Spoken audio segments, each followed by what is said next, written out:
네, 반갑습니다. 오늘은 성경 공부 61차가 되겠습니다. 네, 어제도 무난하셨는지요? 네. 요즘은 독감으로 인해 가지고 고민하시는 분들이, 걱정되는 분들이 너무 많습니다. 주변에도, 자고 일어났더니 아침에 갑자기 독감이 걸려가지고 힘들다고 하시는 분들이 굉장히 많은데, 건강관리 더욱더 잘 해야 되는 시기인 것 같습니다. 많은 전염병들이 지금 퍼지고 있는 것 같고, 제가 이렇게 뉴스를 찾아보면, 녹음 파일에는 얘기할 수 없는 얘기들이 있는데, 왜냐하면 이 녹음 파일이 중국 쪽에도 넘어가고 있기 때문에 중국 얘기를 잘못하면 안 되는 거라서, 그래서, 참 심각한 것 같습니다. 그래서 관리를 좀 하셔야 될 것 같다라는 생각. 마스크 꼭 쓰시고 이동하시는 것을 추천드리도록 하겠습니다. 자, 그리고 어제까지 저희가 느헤미야 1장, 5장 이렇게 살펴봤고요. 오늘은 6장부터 12장까지 살펴보도록 하겠습니다.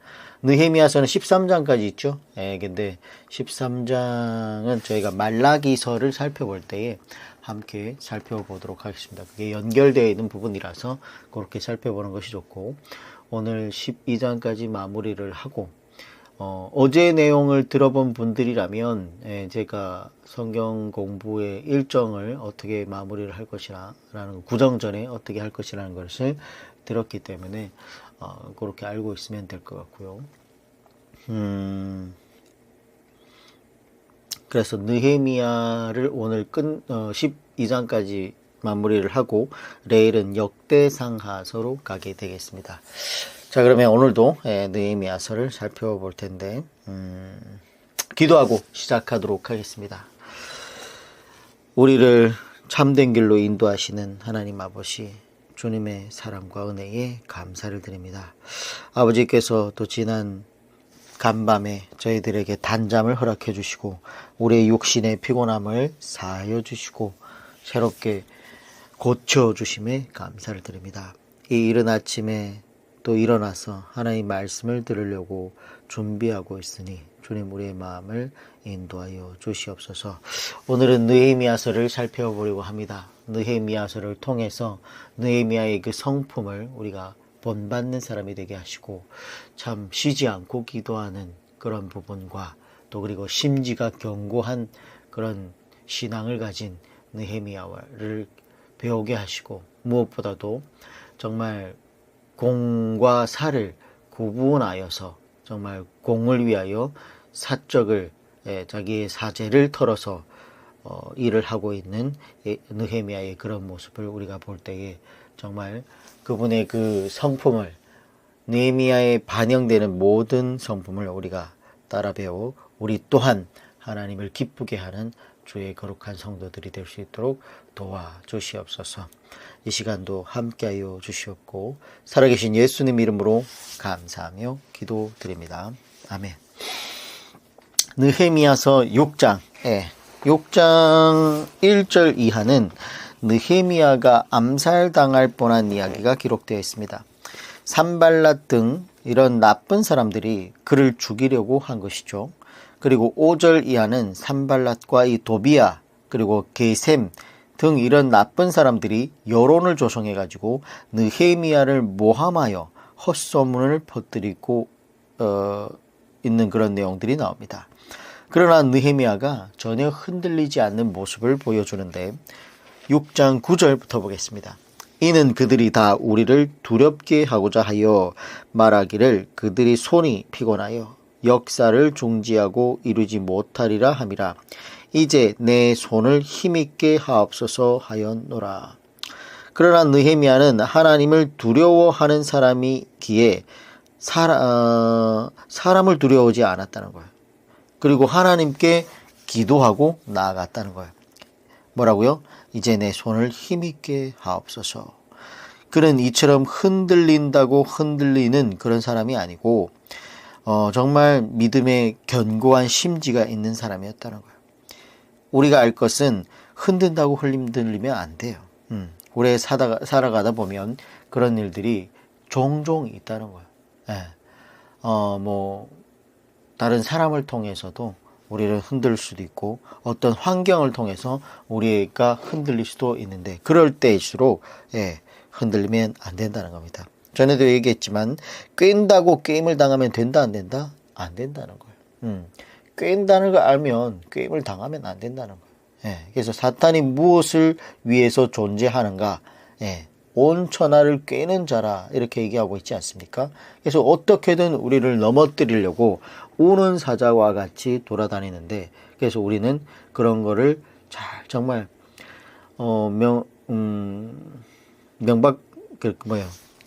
명철한 지혜로 정말 흔들린다고 할 때 그렇게 꾀임을 당하면 안 된다는 겁니다. 그래서 그런 믿음의 심지가 견고한 사람이 바로 느헤미야였다는 거죠. 6장 10절 이후에 무헤다벨의 손자 들라라야의 아들 스마야가 두문부출하기로 내가 그 집에 가니 그가 이르기를 그들이 너를 죽이러 올 터이니 우리가 하나님의 전으로 가서 외소 안에 머물고 그 문을 닫자. 저들이 반드시 밤에 와서 너를 죽이리라 하시기로. 스마야라는 사람이 등장을 하는데 그는 제사장의 아들이고 느헤미야의 측근인데 이 사람이 두문불출하고 있었다는 거예요. 그래서 느헤미야가 걱정이 돼가지고 신방을 갔더니 스마야가 하는 말이 너를 죽이러 올 테니까 우리가 하나님의 성전, 스룹바벨이 지은 성전이죠. 그 성전으로 가서 외소 안에 머물고 그 문을 닫자. 저들이 반드시 밤에 와서 너를 죽이리라 했다는 거예요. 그러니까 지금 뭐예요? 자신을 죽이겠다고 하는 첩보를 이 스마야를 통해서 느헤미야가 듣게 되는 겁니다. 6장 11절 내가 이르기를 나 같은 자가 어찌 도망하며 나 같은 몸이면 누가 외소에서 들어가서 생명을 보존하겠느냐 나는 들어가지 않겠노라 하고 느헤미야는 내가 레위인도 제사장도 아닌데 어떻게 성소에 들어갈 수 있겠느냐 내가 어떻게 나의 안위를 위하여 율법을 어기고 성전에 숨을 수 있겠느냐. 그러니까 무슨 얘기냐면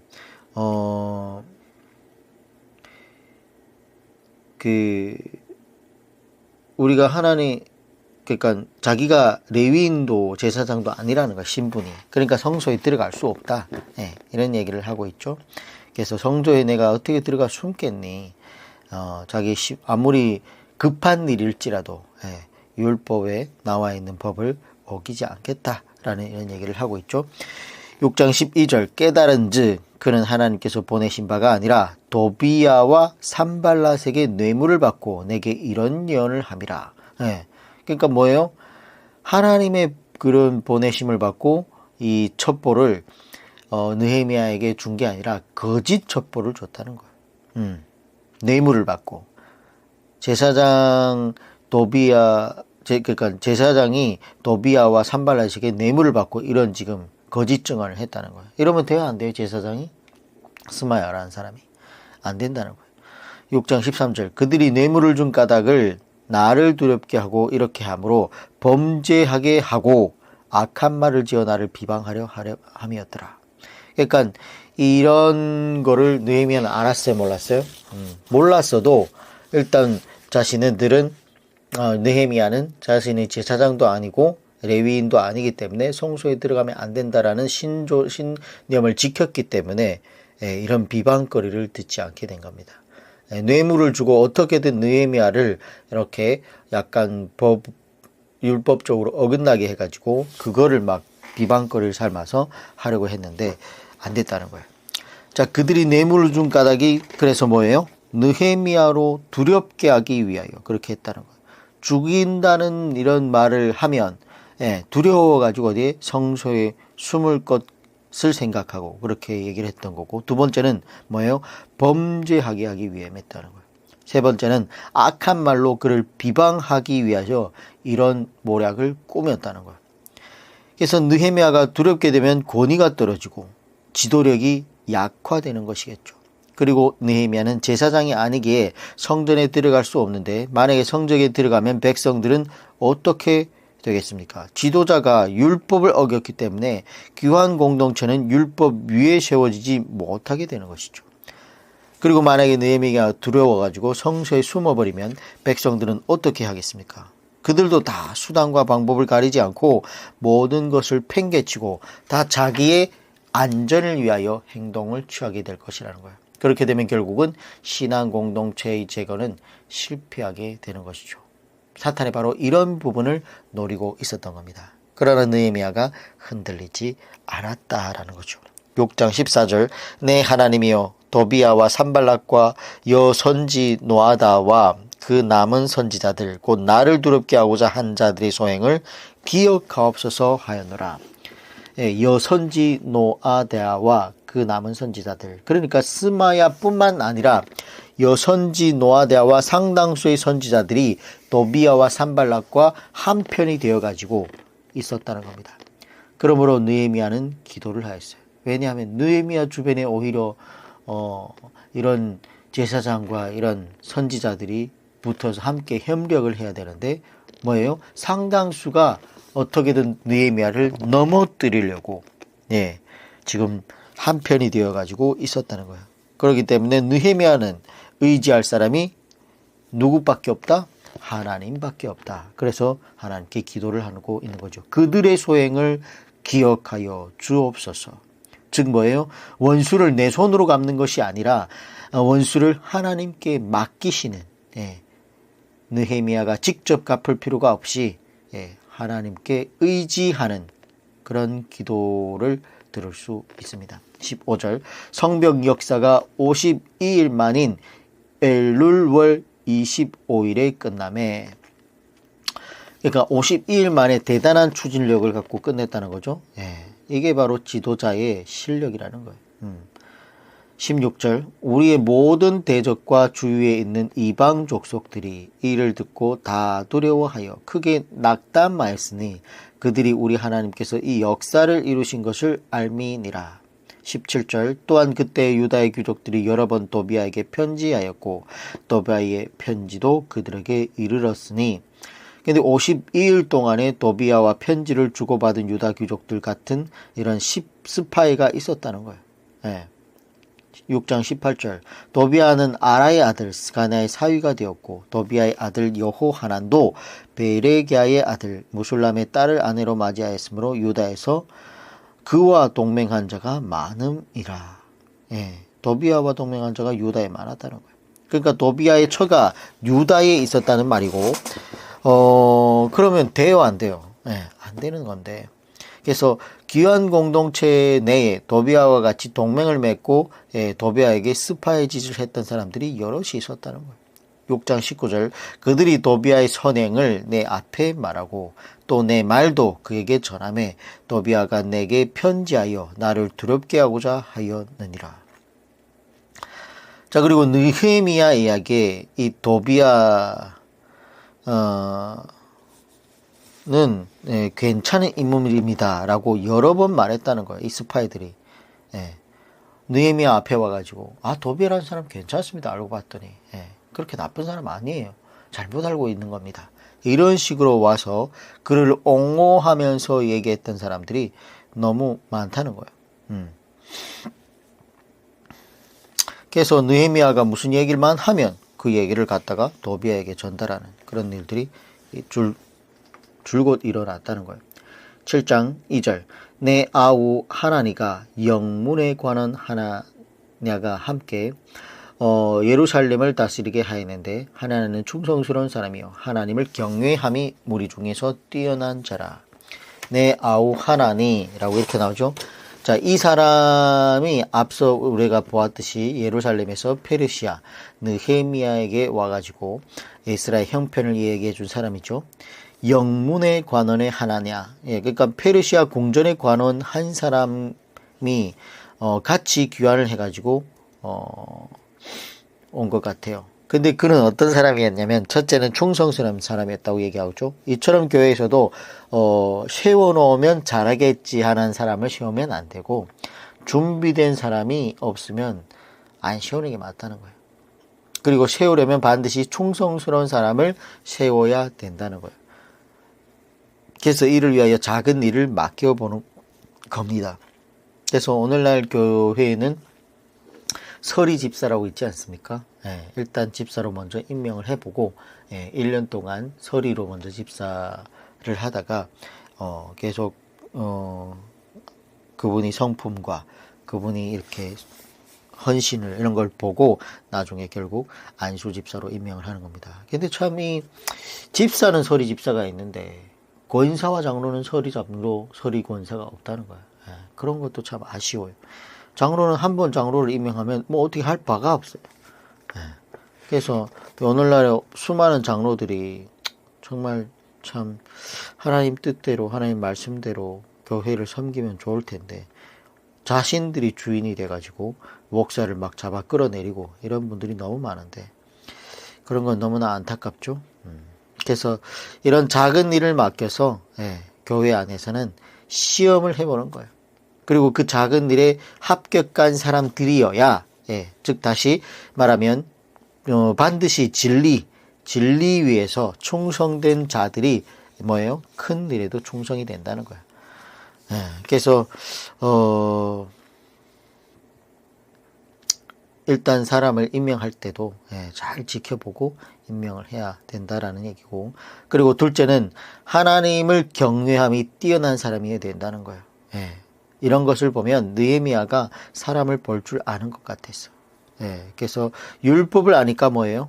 사람을 바로 세우는 것이겠죠.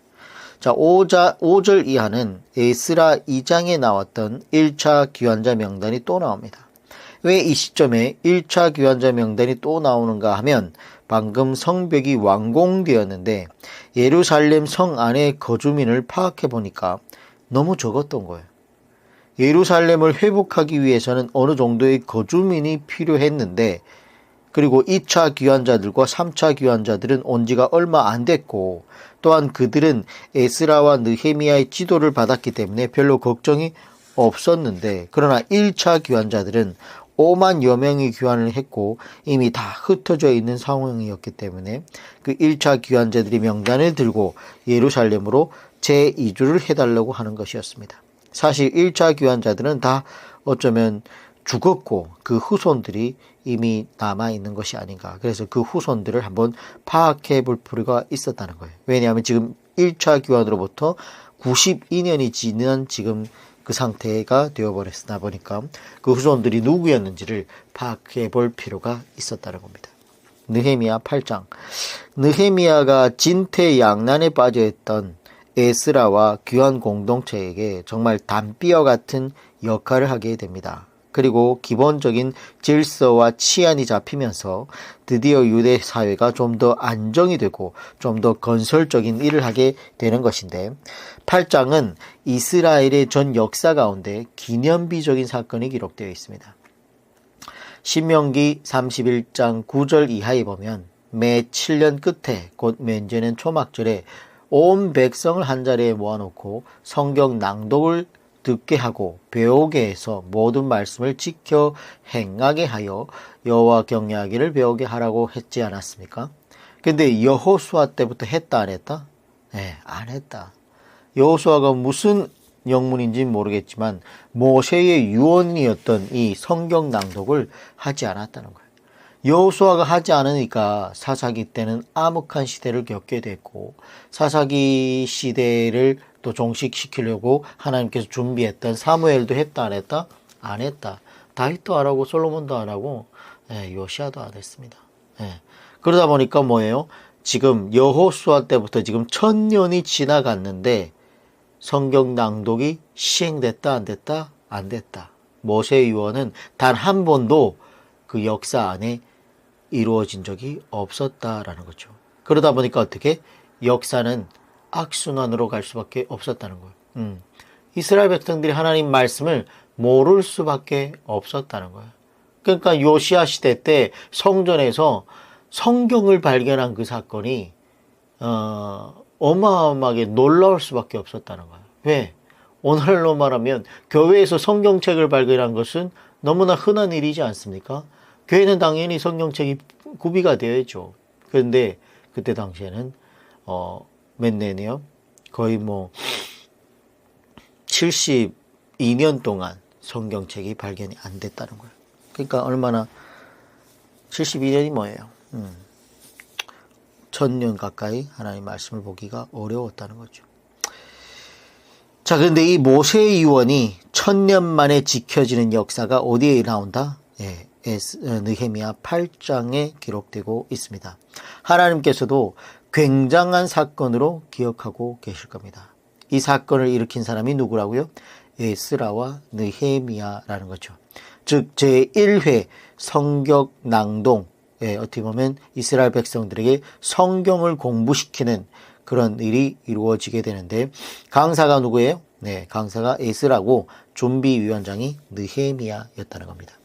8장 1절, 이스라엘 자손이 자기들의 성읍에 거주하였더니 일곱째 달에 이르러 모든 백성이 일제히 수문앗 광장에 모여 학사 에스라에게 여호와께서 이스라엘에게 명령하신 모세의 율법책을 가져오기를 청하매 모든 백성이 일제히 수문앞 광장에 모여.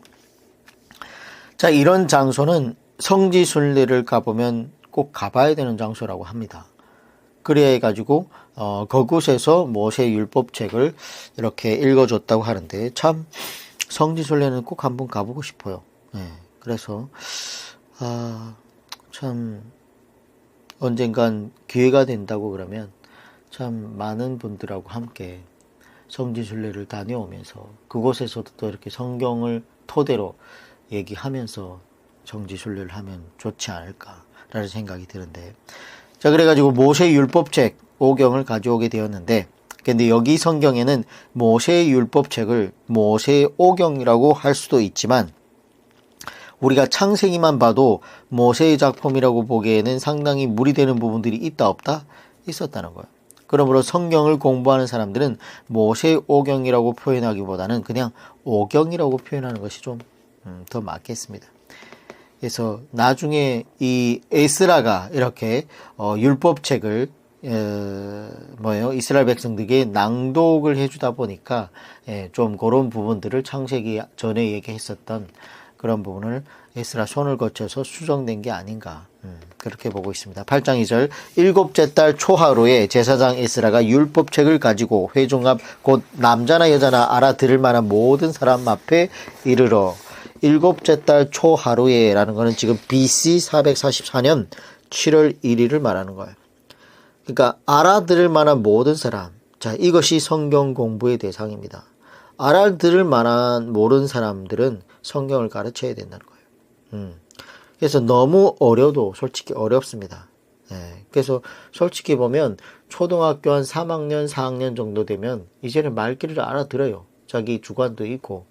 그래서 그 정도 되면 솔직히 뭐 주일학교 따로 할 필요도 없이 성경을 제대로 가르치는 것이 어른들하고 같이 듣게 하는 것이 맞다는 거예요. 그래서 지금 저희 같은 경우에는 노아 정도는 저희 뭐 주일학교 예배를 드리지 않고 목사님 설교를 지금부터 듣고 있습니다. 8장 3절, 수문 앞 광장에서 새벽부터 정오까지 남자나 여자나 알아들을 만한 모든 사람들 앞에서 읽음에 뭇 백성이 그 율법책에 귀를 기울였는데, 4절, 그때 학사 에스라가 특별히 지은 나무 강단에 서고 그의 곁 오른쪽에 선 자는 마띠랴와 스마야와 아나냐와 우리야와 힐기야와 마아샤요, 그의 왼쪽에 선 자는 부다야와 미사엘과 말기야와 하숨과 하스바다나와 스가랴와 무술람이라. 5절, 에스라가 모든 백성 위에 서서 그들 목전에 책을 펴니 책을 펼 때 모든 백성이 일어서니라. 책을 펼 때 뭐예요? 모든 백성이 일어선다는 거예요. 그래서 예배 시간에도 우리가 성경을 봉독할 때, 하나님 말씀을 봉독할 때에 모든 회중이 자리에서 일어나는 것도 참 좋겠습니다. 사실 설교는 하나님의 말씀이기 때문에 일어서서야 들어야 되는 것이 마땅한데, 그러나 또 그렇게 할 수는 없지 않겠습니까? 그래서 성경을 봉독할 때만이라도 우리가 예배 시간에 일어서는 것이 맞지 않을까. 왜냐하면 여기 보면은 뭐예요?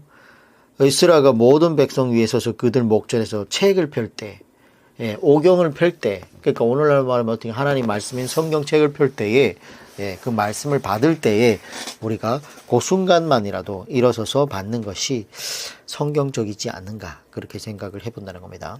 8장 6절 에스라가 위대하신 하나님 여호와를 송축하매 모든 백성이 손을 들고 아멘 아멘하고 응답하고 몸을 굽혀 얼굴을 땅에 대고 여호와께 경배하니라. 이게 경배하는 자세. 예. 꿇어 엎드려 머리를 땅에 대고 이게 하나님께 경배하는 자세라는 거예요.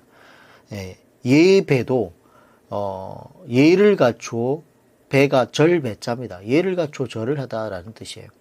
그래서 오늘날 우리 예배가 너무 절을 하지 않아. 예. 만약 오늘날 또 무슨 예배 시간에 절을 하자라고 시키면 또 막 십자가를 우상화를 했네 막 이러면서 이상한 얘기가 나올 텐데, 예, 뭐예요? 하나님께 절을 해야 됩니다. 예, 그게 맞는 거예요. 세상 온갖 잡신 고무신 지금 다 절을 받고 있는데 이슬람은 뭐 어마어마하게 지금 하루에 몇 번씩 절을 하고 있고, 예, 유대교도 그렇고, 예, 그런데 기독교만 유일하게 하나님이 절을 못 받고 있다는 거예요. 절을 하지 않으니까, 예, 경건함이 살아나지 않습니다. 그래서 이런 것들은 오늘 예배에 참 넣을 법도 한데 너무 아쉽죠. 7절 여호수아와 바니와 세레비아와 야민과 악굽과 사브대와 호디다의 마아세와 그리다와 아사랴와 요사박과 하난과 블라다와 레위 사람 백성이 제자리에 서 있는 동안 그들에게 율법을 깨닫게 하였는데, 야, 이런 거 보면 참 이름이 어렵지 않습니까? 네, 저는 성경을 처음 배울 때 야, 왜 이름하고 지역이 이렇게 어려운지. 예. 그래서 그때 막 그런 느낌이 들었어요. 야, 우리 얘기, 우리가 알아듣기 쉽게, 지역 이름도, 참, 우리말로, 어디 경기도고, 포천이고, 막 이러면서, 그리고 이름도 영철이고, 영자고, 막 이런 식으로 기록됐으면 너무 알아듣기 쉬울 텐데, 라는 생각을 했었는데, 참, 처음에는 그랬던 것 같아요. 근데 이 역사가 이스라엘의 역사니까, 예, 우리에게는 좀 생소한 이름과 지명들이 많죠. 느헤미야 8장 8절 하나님의 율법책을 낭독하고 그 뜻을 해석하여 백성에게 그 낭독하는 것을 깨닫게 하니. 자, 그래서 율법을 깨닫게 하는 것이 성경 낭독의 주요 목적인데, 그냥 읽어만 주는 것이 아니라 읽어줘도 요시아 때 보이지 않았습니까? 하나님 말씀에 능력이 있어서 들을 만한 자는, 예, 옥토인 자는 그 마음판에 씨앗이 뿌려져 가지고 뭐예요? 개혁이 일어난다는 거예요. 그런데 좀 더 거기다가 가미를 해서 읽어주고 알아듣지 못할 것들은 이런 학자 겸 에스라, 예, 이런 제사장들이 그 말씀을 해석해요. 알아듣기 쉽게 깨닫게 한다는 것이 가장 중요하다는 거예요. 그래서 이 성경 공부는 그게 원리입니다. 오늘도 저도 지금 성경을 읽어주면서 왜 무슨 뜻인지 좀 더 알아듣기 쉽게 하는 것이 바로 성경 공부의 핵심 원리라는 거예요. 그래서 첫째 하나님 말씀을 낭독해 주는 거예요. 둘째는 그 뜻을 간단하게 해석해 주는 거예요. 셋째는 깨닫게 한다는 겁니다. 참 이게 단순한 것 같지만 가장 힘이 있는 방법이에요. 낭독하고 간단하게 해석하고 깨닫게 하는 이것만큼 좋은 방법이 있다 없다? 없다는 거예요. 모세의 신명기 설교를 봐도 레위기를 본문으로 했고 해석을 하면서 어떤 것들은 좀 늘어나지만 레위기에서 상세하게 설명한 거는 압축해버립니다. 예, 굳이 시간을 낭비할 필요가 없다는 거예요. 그래서 우리가 성경을 읽어주면서 낭독해주면서 좀 알아듣기 좀 난해하고 배경이 해석이 필요한 거를 해석만 해주면 충분히 알 수 있지 않습니까? 예, 너무 많은 누룩을 타가지고 하나님 말씀이 온데간데 보이지도 않게 성경 한 구절 읽어놓고 한 시간을 때우는 그런 일은 너무 억지라는 거예요. 그래서 이 방법이 너무 좋다니까. 자, 그렇게 하니까 어떻게 되었어요? 8장 9절에 백성이 율법의 말씀을 듣고 다 우는지라. 총독 느헤미야와 제사장 겸 학사 에스라와 백성을 가르치는 레위 사람들이 모든 백성에게 이르기를 오늘은 너희의 하나님 여호와의 성일이니 슬퍼하지 말며 울지 말라 하고. 그러니까 말씀을 들어보니까 울 수밖에 없는 거예요. 예. 말씀을 깨닫고 나니까 우리가 과연 이랬단 말인가?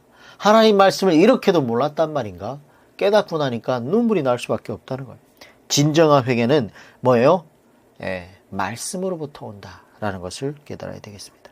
8장 10절 느헤미야가 또 그들에게 이르기를 너희는 가서 살진 것을 먹고 단 것을 마시되 준비하지 못한 자들에게는 나누어 주라.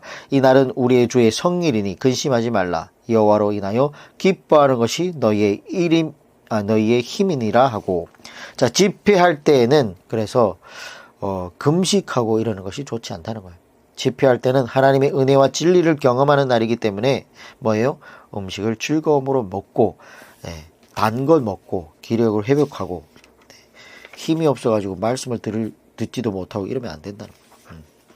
그래서 즐거운 마음으로 먹고 마시고 해야 된다는 뜻이고 8장 11절 레위 사람들도 모든 백성을 정숙하게 하여 이르기를 오늘은 성일이니 마땅히 조용하고 근심하지 말라 하니 12절 모든 백성이 곧 가서 먹고 마시며 나눠주고 크게 즐거워하니 이는 그들이 그 읽어 들려준 말을 밝히 암이라.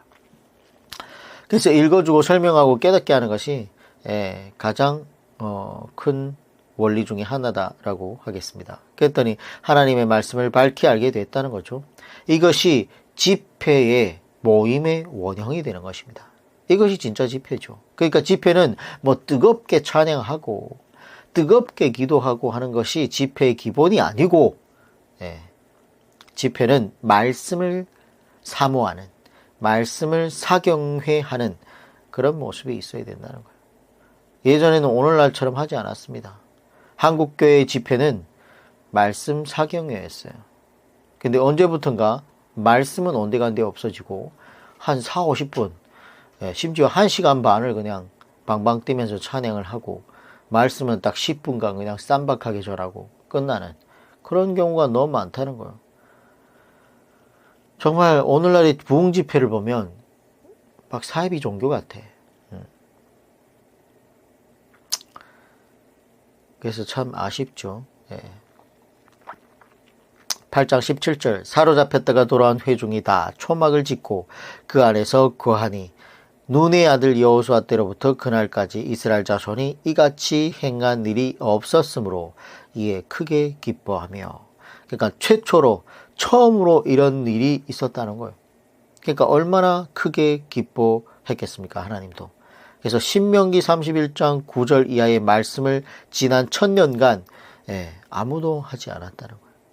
그런데 하나님의 말씀을 듣고 배우니까 참 기쁨이 이렇게 일어나게 되는 것입니다. 그래서 제1회 성경 공부 성공리에 마치게 되는 겁니다. 성경 낭독 강좌가 마치게 되는 거예요.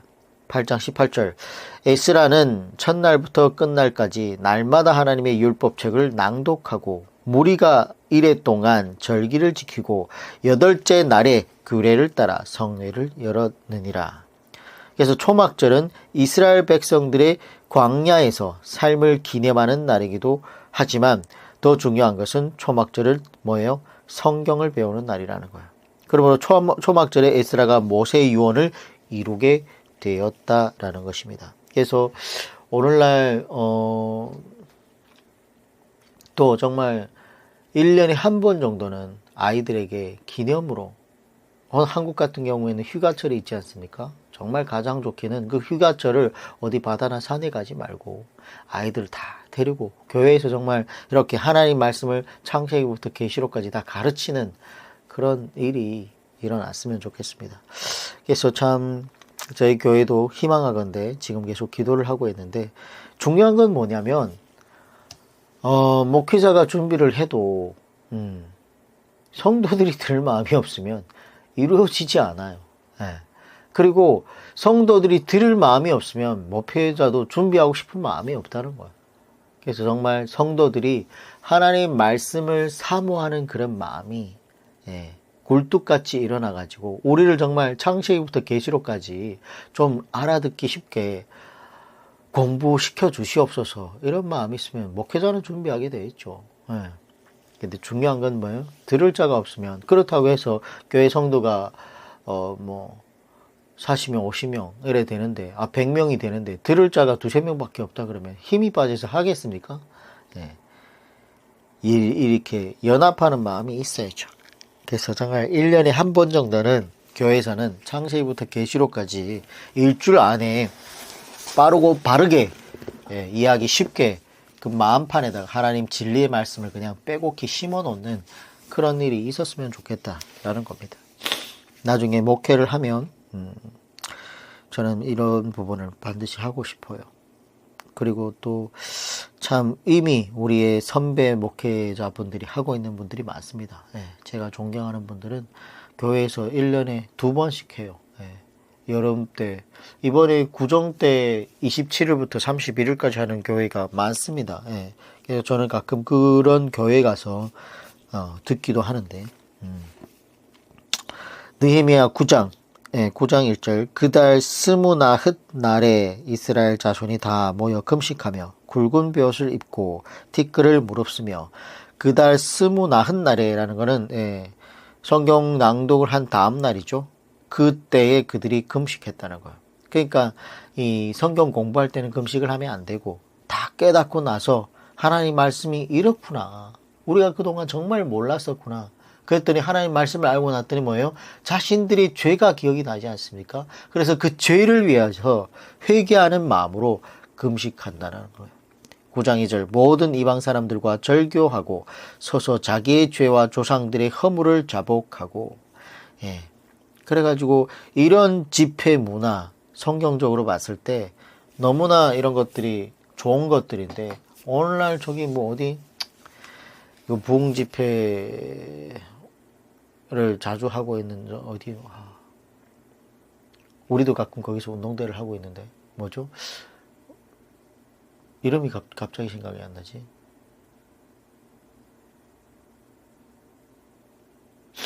파주에 있는 건데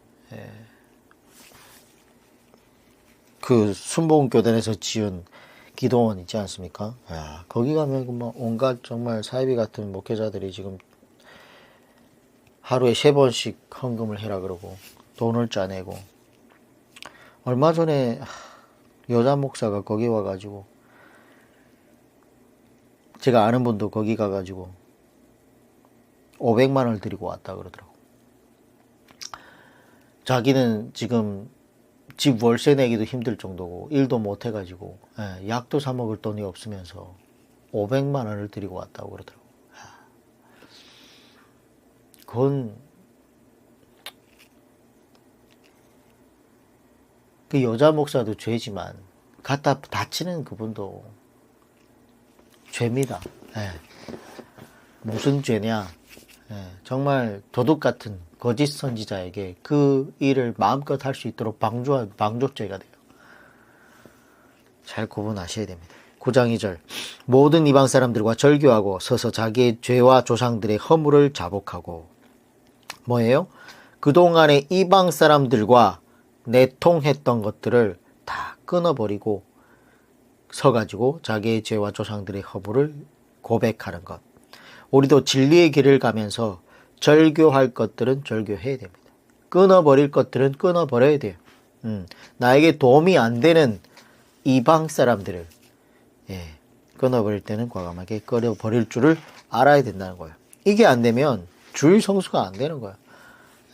주일 날만 되면 모이자 먹자 마시자 이런 모임을 하자. 야, 넌 뭐 교회를 날마다 가니? 오늘 하루만 빠지면 안 되니? 이런 얘기를 한다는 거죠. 9장 3절 이 날에 낮 4분의 1은 그 제자리에 서서 그들의 하나님 여호와의 율법책을 낭독하고 낮 4분의 1은 죄를 자복하며 그들의 하나님 여호와께 경배를 하는데 그러니까 오전 6시부터 9시까지는 율법책을 낭독하고 오전 9시부터 12시까지는 자신의 죄를 회개하는 그런 시간이 이루어졌다는 거죠.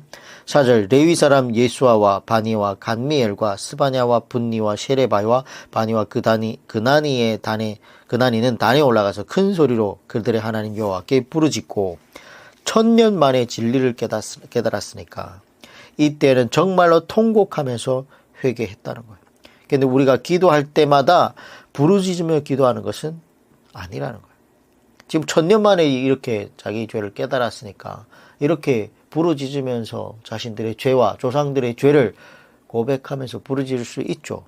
그런데 우리가 날마다 성경을 읽으면서 날마다 부르짖는 것은 말이 안 된다는 거예요.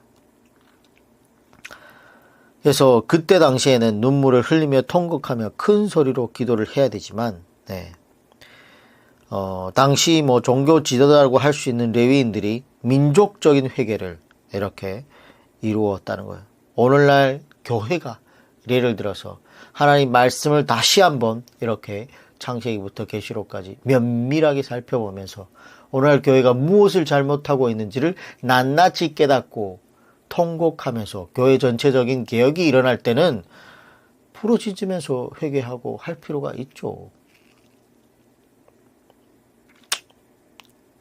그리고 오늘날 성경 공부를 하면서 이렇게 몰랐던 부분들을 깨닫고 나면 개인적으로 골방에 들어가서 부르짖을 수 있습니다.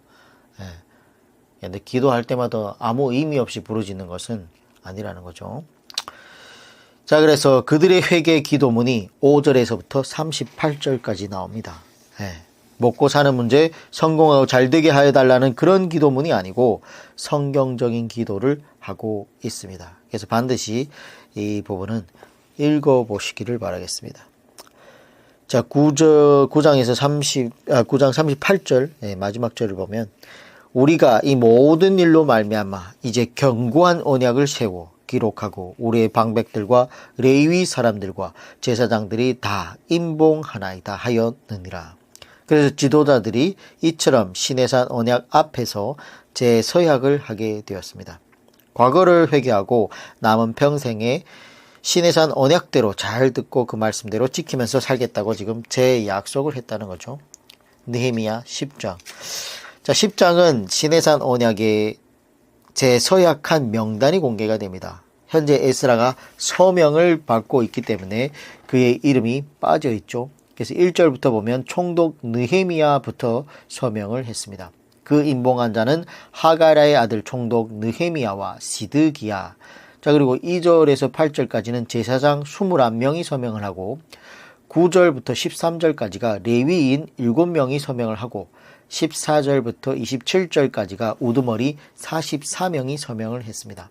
서명을 받고 있는 에스라의 이름은 나오지는 않지만 그도 서명을 했을 것입니다.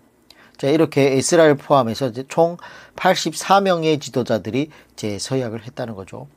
10장 28절 그 남은 백성과 제사장들과 레위 사람들과 문지기들과 노래하는 자들과 느디님 사람들과 및 이방 사람과 절교하고 하나님의 율법을 준행하는 모든 자와 그들의 아내와 그들의 자녀들 곧 지식과 총명이 있는 자들은 29절 다 그들의 형제 귀족들을 따라 저주로 맹세하기를 우리가 하나님의 종 모세를 통하여 주신 하나님의 율법을 따라 우리 주 여호와의 모든 계명과 규례와 율례를 지켜 행하여.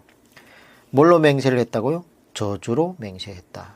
자, 이것은 우리가 이제 시내산 언약을 지키지 않으면 저주를 받겠습니다 라고 그렇게 맹세를 했다는 거예요.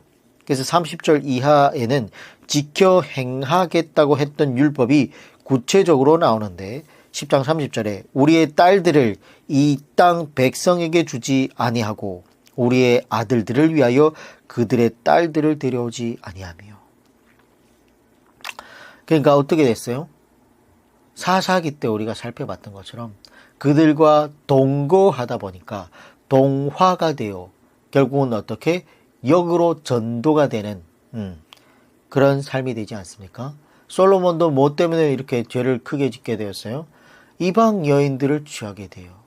결국은 죄는 아주 작은 것부터 시작하는데 그 영적인 간음이란 어마어마할 수가 있다는 겁니다. 정말 단순하게 이방 여자 한 명을 데려온 것이 이스라엘 백성들이 영적인 간음으로 이어지게 된다는 겁니다. 그래서 첫째는 31절을 보면 이방인과 혼행하지 않겠다라는 것이에요. 오늘날로 말하면 진리가 공유되는 배우자를 만나서 결혼하겠다는 거예요. 기독교인하고 크리스찬하고 우리 함께 결혼하겠다는 거예요. 그래서 믿는 자들의 자녀들이 오늘날로 말하면 정말 더욱 심각한 것이 교회에 나온다고 해서 되는 게 아니에요. 예. 정말 진리가 공유가 되는, 예. 오늘날 이렇게 성경을 바르게 배웠으면 이렇게 상대방 집안도, 집안까지는 아니더라도 적어도 그 며느리 될 사람, 사위가 될 사람은 뭐예요? 아들과 딸과 같이 이걸 한 번 정도는 아니고 배워서 믿어야 된다는 거예요. 그런 사람들이 가치관과 세계관을 같이 해야 우리 후손을 잘 키워낼 수 있다 없다? 키워낼 수 있다는 거예요. 그래서 진리가 공유되는 배우자를 만나는 것이 그만큼 중요하다. 주일날 교회를 나가야 되는데 여자가 야 무슨 교회를 가니 우리 놀러 가자, 좀 펜션을 잡고 좀 가서 즐겁게 놀다 오자. 이러면 솔로몬도 안 됐는데, 솔로몬도 머리가 고민이 돼가지고 못 살아가지고 결국 지어줬는데 산당을 뭐 수가 있겠습니까? 안 된다는 거예요. 그래서 그만큼 중요하다는 겁니다. 그래서 자녀들을 믿음의 배우자를 찾게 해주는 것이 부모들이 정말 어쩌면 목숨 걸고 지켜야 되는, 우리 자녀가 믿음의 배우자가 안 들어왔다. 그러면 그냥 사탄의 계율에 쉽게 넘어갈 수 있는 길을 만들어주는 것밖에 안 됩니다. 31절 보겠습니다. 혹시 이 땅 백성이 안식일에 물품이나 온갖 곡물을 가져다가 팔려고 할지라도 우리가 안식일이나 성일에는 그들에게서 사지 않겠고 일곱째 해마다 땅을 쉬게 하고 모든 빚을 탕감하리라 하였고. 그러니까 어때요? 31절을 보면 안식일에도 장사를 했다 안 했다? 했다라는 거예요. 안식년에 땅을 쉬게 하지 않고 뭐예요? 자신들의 이익을 위해서 계속 밭을 일궜다는 거예요. 그리고 빚을 탕감해 줘야 되는데 안 해줬다는 거예요. 그리고 31절을 보면 일단 절기를 지키겠다는 얘기죠. 그리고 시간 개념을 정리하겠다는 거예요. 오늘날로 이야기하면 시간의 최우선 순위를 뭐로? 예배로 지키겠다라는 거죠. 그리고 셋째는 32절부터 34절을 보면 성전세 납부와 번제용 화목을 조달하겠다는 건데, 이 말은 교회가 유지되고 관리되는 일에 헌신하겠다라는 말과 똑같습니다. 넷째는 35절에서 39절까지 보면 첫 소득과 11조를 정직하게 바치겠다라는 겁니다. 이것은 물질의 우선순위를 분명히 하겠다는 얘기죠. 우리도 하나님께 11조를 드리라고 하지만 저희 교회 같은 경우에는 저희 목사님이 헌금에 대한 얘기 일절 하지 않습니다. 그럼에도 지난해 예산을 보니까 예산보다도 더 들어왔어요. 정말 헌금을 짜낸다고 해서 채워지는 것이 아니라 정말 하나님 말씀대로 올바르게 하면 하나님께 채워주신다는 것을 정말 절실하게 느껴요. 저희 이 교회가 개척될 때부터 지금까지 정말 하나님께서 채워주지 않은 것이 없었다니까요. 목사님 가정에서 예배를 드릴 때부터 시작해서 예배당을 얻어놓고도 돈이 없어가지고 뭘 해야 될지 모를 때 또 하나님께서 사람을 통해서 바닥을 헌신하는 사람, 벽지를 헌신하는 사람, 커튼을 헌신하는 사람, 의자를 헌신하는 사람들이 이렇게 다 해놓으면 한 2, 3일 지나면 또 누구나 헌신하겠다 그러고 한치 앞을 모르지만 그래도 밀고 나갔더니 저희 교회가 개척이 됐어요. 근데 개척 때부터 지금까지 코로나 시기도 단 한 번도 재정이 부족했거나 그런 적이 없어요. 지금 작년 예산을 2023년 예산을 저희가 7,200 정도를 잡았는데 연말에 정산을 해보니까 8,600 정도 들어왔습니다. 더 남았다니까요. 그러니까 지금 중국의 어려운 교회, 어려운 목회자, 어려운 성도들을 그분들을 후원해주고 개척교회가 남는다는 거예요. 그래서 올해는 좀 더 저희가 예산을 잡을 때 예산은 8,900 정도가 나왔는데 좀 더 잡으라 그랬어요. 하나님께서 채워주실 것을 믿고 과감하게 우리 또 수고하고 계시는 우리 목회자의 사례비도 좀 올리고, 세상이 물가가 이렇게 올라가는데 어떻게 목사님은 안 된다고 하는데 저희 또 운영진 분들이 해가지고 올리자라고 결정을 해서, 그리고 요즘엔 또 성도들이 많아져가지고 신방 비용도 목사님 사비로 지금까지 다 써오셨는데 그런 것도 다 올려가지고 예산을 좀 넉넉하게 잡아라.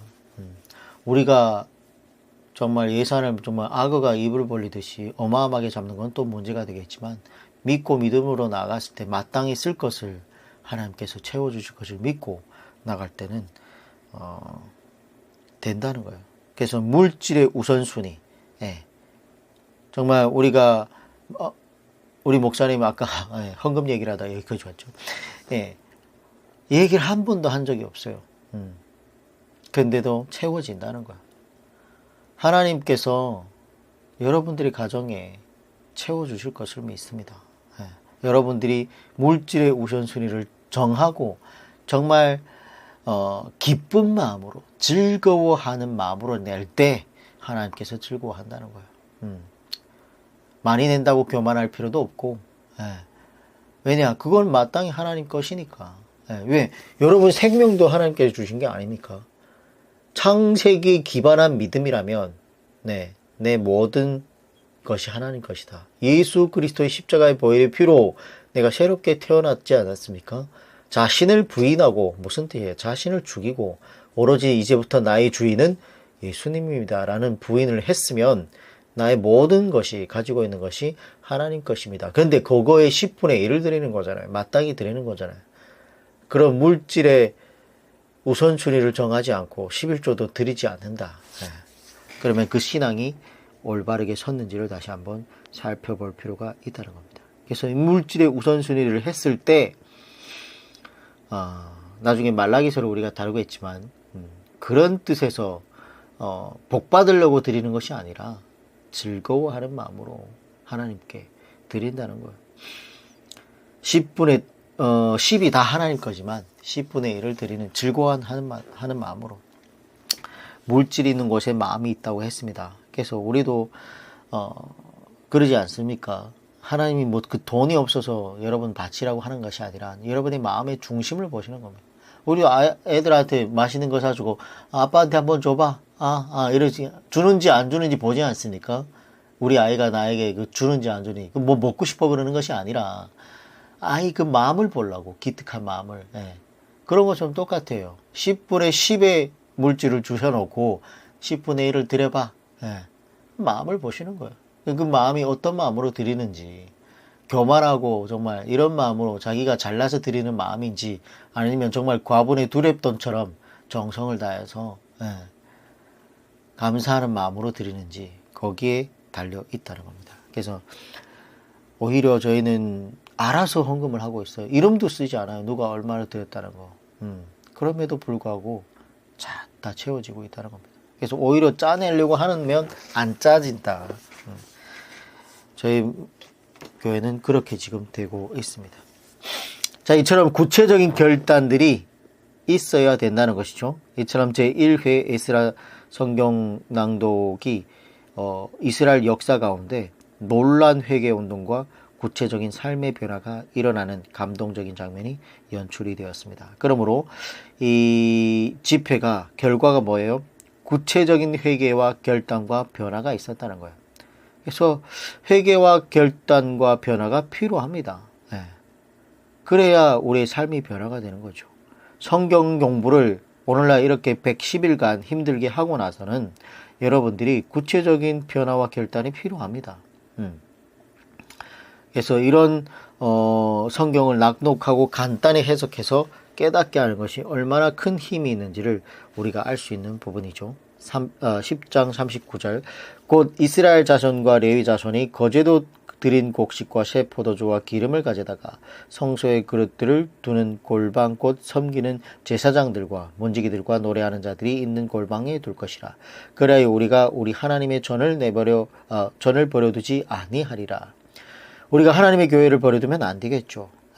근데 자신들의 이익과 바쁘게 살아가다 보니까 교회를 버려두고 먹고 사는 데에 치중할 때가 간혹 있다는 겁니다. 그러다 보니까 이런 것도 보면 우리가 어떻게 교회에서 우리 믿음의 생활을 해야 되고 우리가 교회를 대하는 자세가 어때야 되는지를 알 수 있겠죠. 11장은 예루살렘에 거주하는 백성들의 명단이 나오는데 7장에서 보았듯이 예루살렘 성이 완공되었지만 그 안에 거주하는 백성들이 적어가지고 느헤미야가 1차 귀환자 명단을 참고해가지고 백성들을 재-이주시키는 모습을 볼 수 있습니다. 그러므로 11장은 예루살렘에 재-이주한 백성들이 명단이 나옵니다. 그래서 재-이주자 선정 방식은 1절을 보면 제비를 뽑았다라는 건데 11장 1절 백성의 지도자들은 예루살렘에 거주하였고 남은 백성은 제비를 뽑아 10분의 1은 거룩한 성 예루살렘에서 거주하게 하고 10분의 9는 다른 성읍에 거주하게 하였으며 예루살렘에 거주하기를 자원하는 모든 자를 위하여 백성들이 복을 빌었느니라.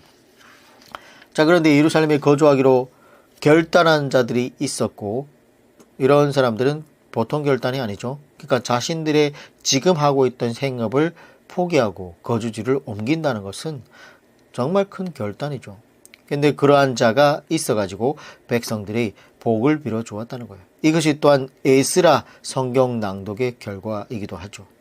이렇게 해서 10분의 1이 예루살렘 성으로 재-이주를 하게 됩니다. 느헤미야 12장 1절에서 26절까지는 제사장과 레위인의 명단이 나옵니다. 그래서 느헤미야가 제사장과 레위인의 명단을 다시 작성하는 것은 이제 성전이 제 기능을 할 수 있도록 성전 봉사 담당자를 재정비하는 모습이죠.